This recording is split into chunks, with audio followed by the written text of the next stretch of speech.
নমস্কাৰ আজি এটা নতুন ভিডিঅ'লৈ মই মনোজ বৰাই পুনৰ স্বাগতম জনাইছোঁ আমি দশম শ্ৰেণীৰ জীৱন প্ৰক্ৰিয়া অধ্যায়টোৰ যি বিশ্লেষণ কৰিছিলোঁ পাঠ আমি আলোচনা কৰিছিলোঁ আজি পাঠৰ অন্তত আমি এই চেপ্টাৰটোৰ ওপৰত আমাৰ বিগত বৰ্ষকেইটাত HSLCত কি প্ৰশ্ন আহিছে সেই প্ৰশ্নসমূহ মই আলোচনা কৰিবলৈ ওলাইছোঁ আশা কৰোঁ আপোনালোকে ভিডিঅ'টো চাই ভাল পাব গতিকে ভিডিঅ'টো এদায় হোৱালৈকে চাই থাকিব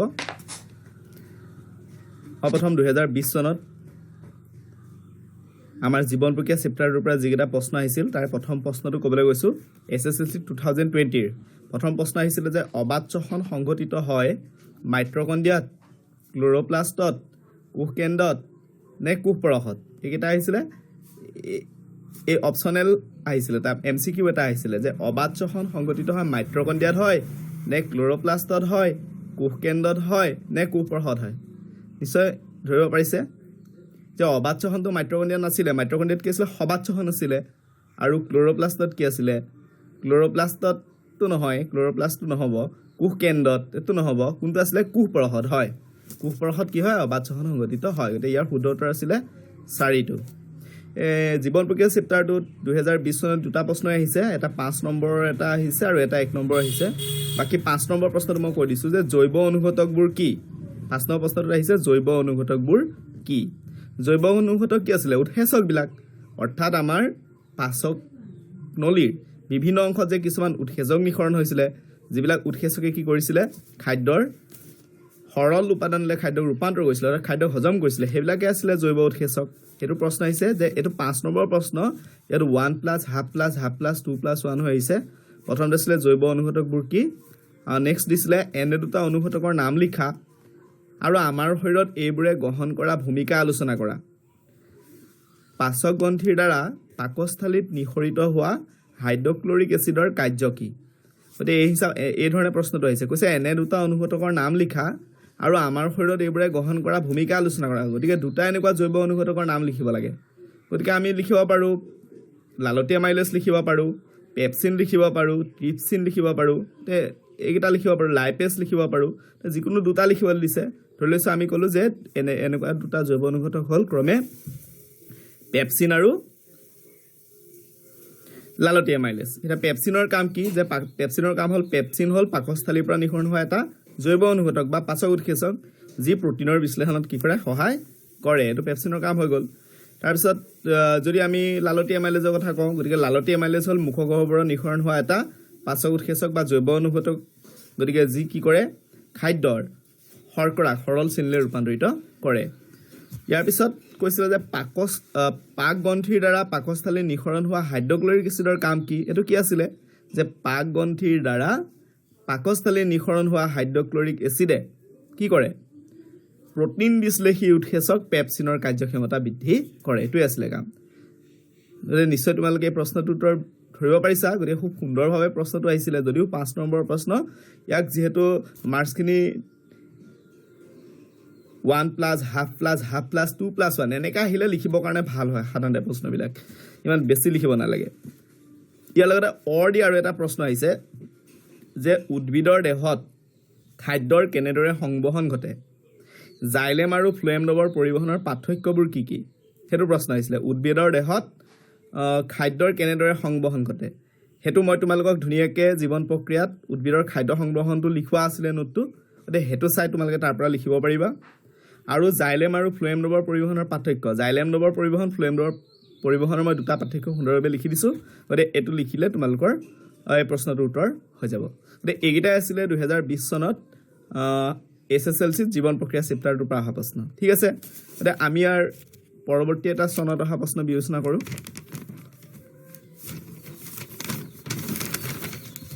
2020ৰ পিছত 19 চনলৈ আহিছোঁ 2019 চনত কি প্ৰশ্ন আহিছিলে আমি চাওঁ 19 চনত এটা 1 নম্বৰ প্ৰশ্ন আহিছে এই চেপ্টাৰটোৰ পৰা এনেকুৱা যে আমাৰ লালতিত থকা উৎসেচক বিধক বোলা হয় লালতিত থকা উৎসেচক বিধক বোলা হয় এমাইলেজ কৈছে ট্ৰিপচিন কৈছে লাইপেজ কৈছে পেপচিন কৈছে কি হ'ব শুদ্ধ উত্তৰ সকলোৱে জানিছা এইটো কি হ'ব শুদ্ধ উত্তৰ এমাইলেজ অৰ্থাৎ লালতীয়া মাইলেজ আছিলে কিন্তু ইয়াত লালতীয়া মাইলেজ বুলি দিয়া নাই যেহেতু লালতিত থকা উৎসেচক বুলি কৈছে গতিকে শুদ্ধ উত্তৰ হ'ব কি এমাইলেজ ট্ৰিপচিনটো নহয় ট্ৰিপচিন ক'ত উৎপন্ন হৈছিল ট্ৰিপচিন অগ্নাশয়ত লাইপেজ অগ্নাশয়ত পেপচিনটো পাকস্থলীত হয় গতিকে শুদ্ধটো কোনটো এমাইলেজ সুন্দৰ প্ৰশ্ন নেক্সট দিছিলে আমাৰ তেজত থকা চাহ কণাবিধৰ নাম লিখা আৰু কণাবিধৰ কাৰ্য উল্লেখ কৰা এই তেজত থকা চাহ কণা তেজত যে আমাৰ তিনি ধৰণৰ ৰক্তকণিকা আছিলে তাৰে ভিতৰত চাহ কণিকা বুলি কয় লোহিত ৰক্তকণিকাক কাক কয়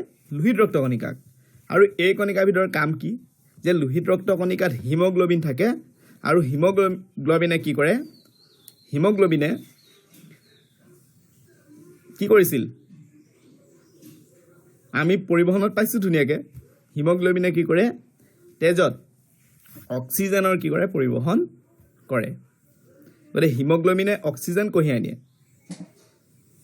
যেতিয়া হাওঁফাওঁলৈ তেজ গৈছিলে তেতিয়া হাওঁফাওঁৰ পৰা অক্সিজেনটো হিমোগ্লোবিনে কঢ়িয়াই নিছিলে আৰু কি কৰিছিলে আমাৰ দেহৰ সকলো অংশলৈকে বিতৰণ কৰি দিছিলে গতিকে প্ৰশ্নটো আকৌ এবাৰ পঢ়ি দিছোঁ আমাৰ তেজত থকা চাহ কণাবিধৰ নাম লিখা আৰু কণাবিধৰ কাৰ্য উল্লেখ কৰা নিশ্চয় তোমালোকে এতিয়া প্ৰশ্নটোৰ উত্তৰ বুজিব পাৰিছা তাৰপিছত এই চেপ্টাৰটোত সাধাৰণতে এটা 5 নম্বৰৰ প্ৰশ্ন আহে প্ৰতি বছৰে আহিয়ে আছে 5 নম্বৰ প্ৰশ্নটো 2019ত কি আহিছে চোৱা মানুহৰ হৃদযন্ত্ৰৰ এটা পৰিষ্কাৰ চিহ্নিত দীৰ্ঘছেদৰ চিত্ৰ আঁকা মানুহৰ হৃদযন্ত্ৰৰ এটা পৰিষ্কাৰ চিহ্নিত দীৰ্ঘছেদৰ চিত্ৰ মানে কথাখিনি অকণমান দীঘলীয়াকৈ কৈছে হৃদযন্ত্ৰৰ এটা পৰিষ্কাৰ চিহ্নিত দীৰ্ঘছেদৰ চিত্ৰ কিন্তু আমাৰ চেপ্টাৰত যিটো চিত্ৰ আছে সেইটোৱে আভ্যন্তৰীণ গঠনৰ চিত্ৰ বুলি ক'ব পাৰে সেই চিত্ৰটো আঁকিব লাগে মই যিটো তোমালোকক ইয়াৰ আগৰ টপিকটো ধুনীয়াকৈ আলোচনা কৰি দিছোঁ আৰু ইয়াৰ বিভিন্ন কোঠালিৰ মাজেৰে প্ৰবাহিত হোৱা তেজৰ ধাৰাৰ দিশ কাঁড় চিনৰ দ্বাৰা দেখুওৱা তাৰমানে ছবিটো আঁকিলেতো কাঁড় চিনৰ দ্বাৰা দেখাব লাগিবই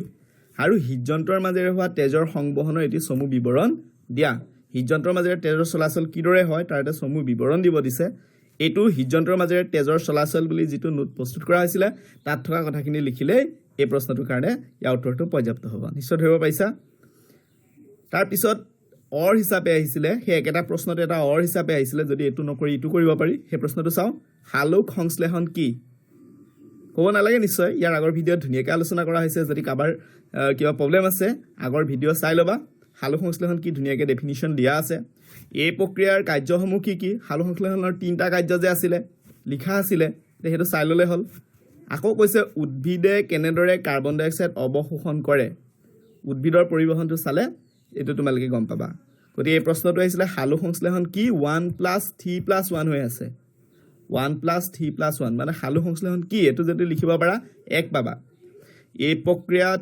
হোৱা কাৰ্যবোৰ কি কি সালোক সংশ্লেষণৰ যে 3টা মুখ্য ঘটনা আছিলে সেই 3টা লিখিলে তাত 3 পাবা তাৰপিছত কৈছে যে কাৰ্বন ডাই অক্সাইডৰ অৱশোষণ কিদৰে কৰে উদ্ভিদে কাৰ্বন ডাই অক্সাইডৰ অৱশোষণ কিদৰে কৰে এইকণ লিখিলে 1 নম্বৰ পাবা ঠিক আছে যে 2019 বৰ্ষত ইমানখিনি আহিছিলে আমি ইতিমধ্যে 2020 আৰু 2019ত জীৱন প্ৰক্ৰিয়া চেপ্টাৰটোৰ পৰা অহা প্ৰশ্ন ডিছকাছ কৰি আছোঁ ইয়াৰ পিছত আমি 2018 চনলৈ আহিছোঁ 2018 বৰ্ষত 1 নম্বৰৰ কাৰণে কি প্ৰশ্ন আহিছিলে ইয়াৰ পৰা 1 নম্বৰ কাৰণে ইয়াত আহিছে যি প্ৰক্ৰিয়াৰ দ্বাৰা স্বপোষী জীৱৰ কাৰ্বন আৰু শক্তিৰ প্ৰয়োজনীয়তা পূৰ হয় তাক বোলা হয় আকৌ কৈছোঁ প্ৰশ্নটো যি প্ৰক্ৰিয়াৰ দ্বাৰা স্বপোষী জীৱ মানে আমাৰ নহয় কিন্তু কাৰ উদ্ভিদৰ স্বপোষী জীৱৰ কাৰ্বন আৰু শক্তিৰ প্ৰয়োজনীয়তা পূৰ হয় তাক কোৱা হয় সালোক সংশ্লেষণ য়েছ 1 নম্বৰটোৱে শুদ্ধ উত্তৰ বাষ্পমোচন এইটোতো নহয় স্থানান্তৰ কৰা এইটো নহয় আৰু ইটো কি দিছে দীপ্ত ফস্ফৰিলীকৰণ দিছে এইটোতো হ'বই নোৱাৰে গতিকে ইয়াৰ শুদ্ধ উত্তৰ হ'ব কিন্তু সালোক সংশ্লেষণ অৰ্থাৎ ফটোচিন্থেচিছ আৰু সালোক সংশ্লেষণ হ'লেহে উদ্ভিদে কি কৰিব পাৰিব নিজৰ আহাৰ নিজে তৈয়াৰ কৰিব পাৰিব তো 18 চনত অহা 1 নম্বৰ প্ৰশ্নটো গম পাইছোঁ ইমান টান অহা নাছিল ইয়াৰ পিছত আমি প্ৰশ্নটো চাইছোঁ যে 5 নম্বৰ প্ৰশ্ন কি আহিছিলে 5 নম্বৰ প্ৰশ্ন আহিছে মানুহৰ ৰেচন তন্ত্ৰৰ অংশসমূহৰ নাম লিখা সেই ৰেচন তন্ত্ৰৰ মুখ্য অংশত আজিৰ যিটো ভিডিঅ' আপলোড কৰিছোঁ এই ভিডিঅ'টোত মানুহৰ ৰেচনৰ সম্পৰ্কে আছে তাতে আছে চাই ল'বা নেক্সট দিয়া আছে মূত্ৰ উৎপাদন আৰু বৰ্জন প্ৰক্ৰিয়াৰ বিষয়ে লিখা মূত্ৰ উৎপাদন বৰ্জন প্ৰক্ৰিয়া এইটোত তোমালোকক ধুনীয়াকৈ লিখোৱা আছে গতিকে মূত্ৰ নিষ্কাশন পদ্ধতিটো লিখিলে হ'ল অৰ হিচাপে কি আহিছিলে যে উচ্চ খাপৰ উদ্ভিদৰ পৰিবহণ তন্ত্ৰৰ অংগসমূহ কি কি? উচ্চ খাপৰ উদ্ভিদৰ পৰিবহণ তন্ত্ৰৰ অংগসমূহ কি কি লিখিব দিছিলে? কি কি আছিলে? জাইলেম ফ্লোয়েমৰ কথা লিখিব লাগিব। নেক্সট কৈছে উদ্ভিদৰ দেহত পানী আৰু খনিজ লৱণ কেনেদৰে পৰিবহণ হয়? উদ্ভিদৰ দেহত পানী আৰু খনিজ লৱণৰ কিদৰে পৰিবহণ হয়? পানী আৰু খনিজ লৱণৰ পৰিবহণ মই এক্সট্ৰাকৈ লিখোৱা আছে। আকৌ দিছে উদ্ভিদৰ দেহত পানী আৰু খনিজ লৱণৰ পৰিবহণত বাষ্পমোচনৰ ভূমিকা কি? মই বাষ্পমোচনৰ ভূমিকাও লিখাইছোঁ। কিন্তু এটা কথা দেই, উদ্ভিদ দেহত বাষ্পমোচনৰ ভূমিকাটো মই লিখাইছিলোঁ। ইয়াত কৈছিলে উদ্ভিদ দেহত পানী আৰু খনিজ লৱণৰ পৰিবহণত বাষ্পমোচনৰ ভূমিকা কি? এতিয়া সেইটো তোমালোকে উষ্ণতা নিয়ন্ত্ৰণৰ কথাটো নিলিখিবা তাত। ইয়াত মানে সোধা নাই সেইটো উদ্ভিদৰ দেহত কি ভূমিকা সেইটো সোধা নাই। ইয়াত কৈছে উদ্ভিদৰ দেহত পানী আৰু খনিজ লৱণৰ পৰিবহণ, মানে পানীৰ পৰিবহণত বাষ্পমোচনৰ ভূমিকা কি? কোনটো আছিলে? এই যে উদ্ভিদৰ পাতে যে বাষ্প আকাৰে পানী এৰি দিছিলে তাৰ কাৰণে কি হৈছিলে? পাতত এটা শোষণ বলৰ সৃষ্টি হৈছিলে, আৰু শোষণ বল সৃষ্টি হোৱাৰ কাৰণে কি হৈছিলে? জাইলেমে পুনৰ পানী শোষণ কৰিবলৈ বাধ্য হৈছিলে, আৰু যাৰ ফলত কি হৈছিলে? উদ্ভিদৰ দেহত পানীৰ পৰিবহণ হৈ আছিলে। নিশ্চয় বুজিব পাৰিছা। এই প্ৰশ্নটোৰ উত্তৰ এইখিনি লিখিলে হ'ব। গতিকে আমি এতিয়া 3টা বৰ্ষত অহা প্ৰশ্ন উত্তৰ ইতিমধ্যে আলোচনা কৰিলোঁ। এতিয়া আমি চাওঁ 17 চনত কি আহিছে ইয়াৰ পৰা। 17 চনৰ প্ৰশ্নকেইটা চাওঁচোন। 2017 আহিছে শ্বেতসাৰক সৰল শ্ৰেণীলৈ ৰূপান্তৰ কৰা উৎসেচকটো হ'ল, জানাই শ্বেতসাৰক সৰল শ্ৰেণীলৈ ৰূপান্তৰ কৰা উৎসেচক কি আছে? কৈছে এমাইলেজ, পেপচিন, লাইপেজ, ট্ৰিপচিন। কি হ'ব? এমাইলেজ। য়েছ, এমাইলেজ। মুখৰ গহ্বৰৰ পৰা উৎপন্ন হোৱা যিটো উৎসেচক আছিলে এমাইলেজ, ই কি কৰে? শ্বেতসাৰক সৰল শ্ৰেণীলৈ ৰূপান্তৰ কৰে। তাৰপিছৰ প্ৰশ্নটো আছিলে মানুহৰ উশাহ নিশাহ প্ৰক্ৰিয়া বৰ্ণনা কৰা। এইটো মানুহৰ উশাহ নিশাহ প্ৰক্ৰিয়া মই লিখাই দিছোঁ। জলচৰ প্ৰাণীৰ শ্বাস প্ৰশ্বাসৰ হাৰ স্থলচৰ প্ৰাণীতকৈ কিয় বেছি? এইটো 4+1 হৈ আছে নম্বৰটো, মানে 4+1 5। অৰ্থাৎ মানুহৰ উশাহ নিশাহ প্ৰক্ৰিয়াটো বৰ্ণনা কৰিলে তোমালোকে 4 পাবা। আৰু জলচৰ প্ৰাণীৰ শ্বাস প্ৰশ্বাসৰ হাৰটো স্থলচৰ প্ৰাণীতকৈ বেছি কিয়? মানে জলচৰ প্ৰাণী ধৰা মাছ, মাছে আমাতকৈ বেছি ঘনাই উশাহ লয়। কিয় লয়? চিম্পুল কথা, কাৰণ মাছে উশাহতো সিহঁতিও অক্সিজেন লয়, আমিও অক্সিজেন লওঁ। কিন্তু মাছে উশাহৰ অক্সিজেন ক'ৰ পৰা লয়? সিহঁতি পানীৰ পৰা লয়। আমি ক'ৰ পৰা লওঁ? বায়ুৰ পৰা লওঁ। এতিয়া বায়ুত 21% অক্সিজেন আছে, কিন্তু পানীত ইমান অক্সিজেন দ্ৰৱীভূত হৈ নাথাকে।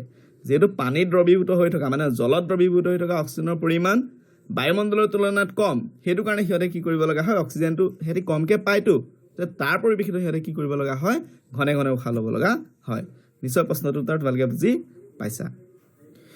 অৰ হিচাপে ইয়াত কি প্ৰশ্ন আহিছিলে? সালোক সংশ্লেষণ কি? সালোক সংশ্লেষণৰ সময়ত হোৱা মুখ্য ঘটনাসমূহ কি কি? উদ্ভিদে কেনেকৈ কাৰ্বন ডাই অক্সাইড শোষণ কৰে? এই প্ৰশ্নটো দুবাৰ আহিলে। আৰু কোনটো চনত আহিছিলে? ইয়াৰ আগত পাইছিলোঁ 2019ত আহিছে। চোৱা, 2018টো আহিলে একেটা প্ৰশ্ন, 19তো আহিছে একেটা প্ৰশ্ন। 19ত আহিছিলে সালোক সংশ্লেষণ কি? এই প্ৰক্ৰিয়াৰ কাৰ্যসমূহ কি কি? উদ্ভিদে কেনেদৰে কাৰ্বন ডাই অক্সাইড অৱশোষণ কৰে লিখা। আৰু 2017ত আহিছে সালোক সংশ্লেষণ কি? সালোক সংশ্লেষণ সময়ত হোৱা মুখ্য ঘটনাসমূহ কি কি? ধুনীয়াকৈ লিখোৱা আছে। উদ্ভিদে কেনেকৈ কাৰ্বন ডাই অক্সাইড শোষণ কৰে। গতিকে এইখিনি আছিলে 2017 বৰ্ষত অহা প্ৰশ্ন উত্তৰ। ঠিক আছে। তেতিয়া আমি 2016 চনত অহা প্ৰশ্ন উত্তৰ চাওঁ। এতিয়া 16 চনত আহিছে যে অবাত চহন সম্পন্ন হয়। এইটো প্ৰশ্ন আহিয়ে থাকে, কেতিয়াবা সবাত কয়, কেতিয়াবা অবাত কয়। অবাত চহন সম্পন্ন হয় মাইট্ৰকণ্ড্ৰিয়াত, ক্ল'ৰ'প্লাষ্টত, কোষকেন্দ্ৰত, চাইটোপ্লাজমত। অবাত চহন ক'ত হৈছিলে? মাইট্ৰকণ্ড্ৰিয়াতটো সবাত চহন হ'ব, নহয় জানো? অবাত চহন মানে অক্সিজেনৰ অনুপস্থিতিত হোৱা চহনটো ক'ত হৈছিলে? এইটো আছিলে কোষ পৰশত। কিন্তু ইয়াত অপশ্যন দিছে চাইটোপ্লাজমত। সেইটো বহু ল'ৰা ছোৱালীয়ে ভুল কৰি দিয়ে যে এইটো চাইটোপ্লাজম পোৱা নাই। মানে চাইটোপ্লাজমটো ইংৰাজীত কয়, কোষ পৰশটোক ইংৰাজীত চাইটোপ্লাজম বুলি কয়। গতিকে ইয়াৰ শুদ্ধ উত্তৰ কোনটো হ'ব? চাইটোপ্লাজম হ'ব। ঠিক আছে। গতিকে 16 চনৰ লং কুৱেশ্যনকেইটা চাওঁ। 16 চনত লং কুৱেশ্যন আহিছিলে মানুহৰ হৃদপিণ্ডৰ বিভিন্ন কোঠালিৰ মাজেৰে হোৱা তেজৰ প্ৰবাহৰ এটা চিহ্নিত চিত্ৰৰ সৈতে বৰ্ণনা কৰা। তাৰমানে 2019 চনৰ প্ৰশ্নটোৱে চাবা দেই, প্ৰশ্নবিলাক প্ৰায় একে থাকে, টপিকবোৰ একে থাকে, অকল প্ৰশ্নটো অকণমান সলাই দিছে। এইটো আমি কোন চনত গৈ আছোঁ? 17 চন। 17 চনত দিছে মানুহৰ হৃদপিণ্ডৰ বিভিন্ন কোঠালিৰ মাজেৰে হোৱা তেজৰ প্ৰবাহৰ এটা চিহ্নিত চিত্ৰৰ সৈতে বৰ্ণনা কৰা। মানে প্ৰশ্নটো হয়তো মানে হৃদযন্ত্ৰৰ ছবিটো আঁকিব লাগে, চিহ্নিত কৰিব লাগে, লেবেলিং কৰিব লাগে আৰু তেজৰ চলাচল বৰ্ণনা কৰিব লাগে। মই তোমালোকৰ আগৰ ভিডিঅ'ত সেইটো ধুনীয়াকৈ লিখাই দিছোঁ। সেইটো চোৱা, সেইটো 19 চনতো আহিছে, কিন্তু 19 চনত লিখাৰ ষ্টাইলটো বেলেগ হৈছে। 19 চনত লিখিছে মানুহৰ হৃদযন্ত্ৰৰ এটা পৰিষ্কাৰ চিহ্নিত দীৰ্ঘছেদৰ চিত্ৰ, কিন্তু ইয়াত দিছে মানুহৰ হৃদপিণ্ড বুলি দিছে। হৃদযন্ত্ৰ নকৈ পিণ্ড ক'লে একেটা কথাই, গতিকে কনফিউজ হোৱাৰ কোনো প্ৰয়োজন নাই। যদি ভালকৈ টপিকটো জনা থাকে তেতিয়া কোনো ধৰণৰ সমস্যা নহয়। মই ভিডিঅ'বিলাকত খুব ধুনীয়াকৈ টপিক ৱাইজ মই আলোচনা কৰি দিছোঁ। কিতাপখনত যিমান আছে তাতকৈ খুব চুটিকৈ মেইন পইণ্টবোৰ উঠাই পেলাই লিখি দিছোঁ। তোমালোকে যদি ভালকৈ চোৱা তেনে তোমালোকক যথেষ্ট সহায় কৰিব। অৰ হিচাপে কি আছিলে সেই প্ৰশ্নটোত? নেক্সট কৈছিলে অৰ হিচাপে দিছিলে, সেইটো নিলিখিলে এইটো লিখিব পাৰি, মানুহৰ খাদ্যনলীৰ বিভিন্ন অংশত হোৱা পাচন প্ৰক্ৰিয়া বৰ্ণনা কৰা। মানুহৰ খাদ্যনলীৰ বিভিন্ন অংশত হোৱা পাচন প্ৰক্ৰিয়া বৰ্ণনা কৰা। এই প্ৰশ্নটোৰ উত্তৰ মই নোট হিচাপে লিখোৱা নাছিলোঁ বাৰু, কিন্তু মই তোমালোকক এইটো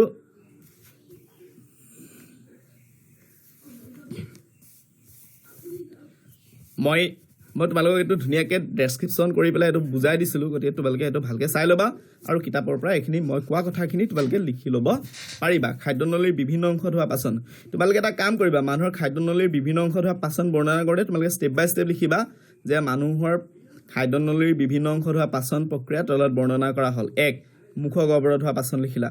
মুখ গহ্বৰত কি কি হয় সেইখিনি তোমালোকৰ মনত আছেই, সেইখিনি লিখিলা। তাৰপিছত লিখিলা পাকস্থলীত হোৱা পাচন আৰু লাষ্টত লিখিলা ক্ষুদ্ৰান্তত হোৱা পাচন। একেবাৰে তোমালোকে মুখেৰে খাদ্য গ্ৰহণ কৰাৰ পৰা পায়ুৱেদি মল ত্যাগ কৰালৈকে গোটেইখিনি ধুনীয়াকৈ সুন্দৰভাৱে বৰ্ণনা কৰিব লাগিব আৰু কাষত তোমালোকে ছবিটো আঁকি দিবা। তেতিয়া তোমালোকে সম্পূৰ্ণ 5 নম্বৰ পাবলৈ সক্ষম হ'বা। এইটো আছিলে 2016 চনৰ প্ৰশ্নোত্তৰ। ইয়াৰ পিছত 2015 চনত কি আহিছে আমি চাওঁ। 2015 চনত আহিছিলে চৰ্বি অণুৰ ইমালচিফিকেশ্যন সংঘটিত কৰে। চৰ্বি অণুৰ ইমালচিফিকেশ্যন মানে চৰ্বি অণু সৰল কৰিছিলে। কোনে কৰিছিলে? ট্ৰিপচিন নহয়, পেপচিনটো নহয়, প্ৰটিন পাচন কৰে। ট্ৰিপচিন, পেপচিন দুইটাই প্ৰটিন বিশ্লেষী উৎসেচক। পিত্তলৱণ, য়েছ হয়, পিত্তলৱণ ক'ৰ পৰা আহিছিলে? যকৃতৰ পৰা, লিভাৰৰ পৰা যিটো পিত্তলৱণ আহে, এই পিত্তলৱণে কি কৰিছিলে? আমাৰ চৰ্বি অণুৰ ইমালচিফিকেশ্যন কৰিছিলে, মানে চৰ্বি অণু সৰল কৰিছিলে। তেতিয়াহে অগ্নাশয়ৰ পৰা অহা উৎসেচকে ইয়াক কি কৰিব পাৰিছিলে? ক্ৰিয়া কৰিব পাৰিছিলে। তাৰপিছত আহিছিলে এমাইলেছটো নহয়, এইটো মুখগহ্বৰত উৎপন্ন হোৱা, গতিকে শুদ্ধ উত্তৰ হ'ব কোনটো? পিত্তলৱণ। তাৰপিছত তাত 5 নম্বৰ প্ৰশ্নটো কি আহিছে চোৱা, জীৱৰ গ্লুক'জৰ পৰা নিৰ্গত শক্তিৰ বিভিন্ন পদ্ধতি বৰ্ণনা কৰা। জীৱৰ গ্লুক'জৰ পৰা নিৰ্গত শক্তিৰ বিভিন্ন পদ্ধতি মানে তাৰমানে কি সুধিছে ইয়াত? শ্বসনৰ কথা সুধিছে। জীৱই গ্লুক'জৰ পৰা শক্তি নিৰ্গত কেতিয়া কৰে? যেতিয়া শ্বসন ঘটে তেতিয়া কৰে। গতিকে শ্বসনৰ বিভিন্ন পদ্ধতি মানে সবাত শ্বসনৰ কথা, অবাত শ্বসনৰ কথা। মই যে শ্বসন লিখাইছিলোঁ, শ্বসন আলোচনা কৰিছিলোঁ, সেই তাত যে আছে সবাত শ্বসন, অবাত শ্বসন, এইখিনি কথা তোমালোকে ধুনীয়াকৈ লিখিব লাগিব। আৰু সবাত শ্বসন কাক কয়, অবাত শ্বসন কাক কয়, যিহেতু 5 নম্বৰ কাৰণ দিছে, গতিকে সুন্দৰভাৱে এইখিনি তোমালোকে লিখিবা। আৰু এই গ্লুক'জ অণুৰ ভাঙনৰ বিভিন্ন পথ বুলি এটা ডায়েগ্ৰামেটিক এটা চিত্ৰ তাত সংযোজন কৰা আছিলে, সেইটো তোমালোকে দি দিবা, তেতিয়া 5 নম্বৰ পাবলৈ সক্ষম হ'বা। অৰ হিচাপে তাত আহিছে উদ্ভিদে কেনেকৈ পানী, খাদ্য আৰু আন দ্ৰব্যৰ পৰিবহণ কৰে। এইটো মই ধুনীয়াকৈ আলোচনা কৰি দিছোঁ যে উদ্ভিদে কেনেকৈ পানী, মানে তোমালোকে উদ্ভিদৰ দেহত পানী আৰু খাদ্য লগতে আন দ্ৰব্যৰ পৰিবহণ তলত বৰ্ণনা কৰা হ'ল, সেইটো বুলি লিখি ল'বা। 1 নম্বৰতে লিখিবা উদ্ভিদৰ দেহত পানী পৰিবহণ, সেইটো লিখি তোমালোকে উদ্ভিদৰ পানী পৰিবহণৰ কথাখিনি লিখিলা। তাৰপিছত 2 নম্বৰ লিখিলা উদ্ভিদ দেহত খাদ্য আৰু অন্যান্য দ্ৰব্যৰ পৰিবহণ, সেইটো পইণ্ট কৰি লৈ পেলাই তাৰ ওপৰত লিখিলা, তেতিয়া সেইখিনি হৈ গ'ল। নিশ্চয় তোমালোকে বুজি পাইছা। এতিয়া তোমালোকে এটা কথা চাবা, এই ভিডিঅ'খিনি চোৱাৰ পিছত তোমালোকে যদি কিতাপখন অলপ অধ্যয়ন কৰা, চোৱা আমি এতিয়া 2020 চনৰ পৰা 15 চনলৈকে অৰ্থাৎ 5টা বৰ্ষত অহা SSLCৰ আটাইকেইটা প্ৰশ্নোত্তৰ আমি ডিছকাছ কৰিলোঁ। কিন্তু ইয়াত কোনো ধৰণৰ আমাৰ অধ্যয়নতকৈ বাহিৰত কিবা বস্তু অহা নাই, কিন্তু খুব সহজভাৱে আহিছে প্ৰশ্নবোৰ। তো মেইন কথা হ'ল কি, আমি কনচেপ্টটো আমি প্ৰত্যেকটো চেপ্টাৰ ক্লিয়াৰ কৰি ল'ব লাগে, তেতিয়া আমাৰ যেনেকুৱা ধৰণে প্ৰশ্ন নাহক লাগে সেই প্ৰশ্নসমূহৰ উত্তৰ সুন্দৰভাৱে দিবলৈ সক্ষম হয়। গতিকে তোমালোকে এই প্ৰশ্ন উত্তৰসমূহ তোমালোকে কৰি পেলাবা, ঠিক আছে? এই প্ৰশ্ন উত্তৰবিলাক তোমালোকে কৰি পেলাবা। এতিয়া আজিৰ ভিডিঅ'টো মই ইমানতে সমাপ্ত কৰোঁ। ধন্যবাদ।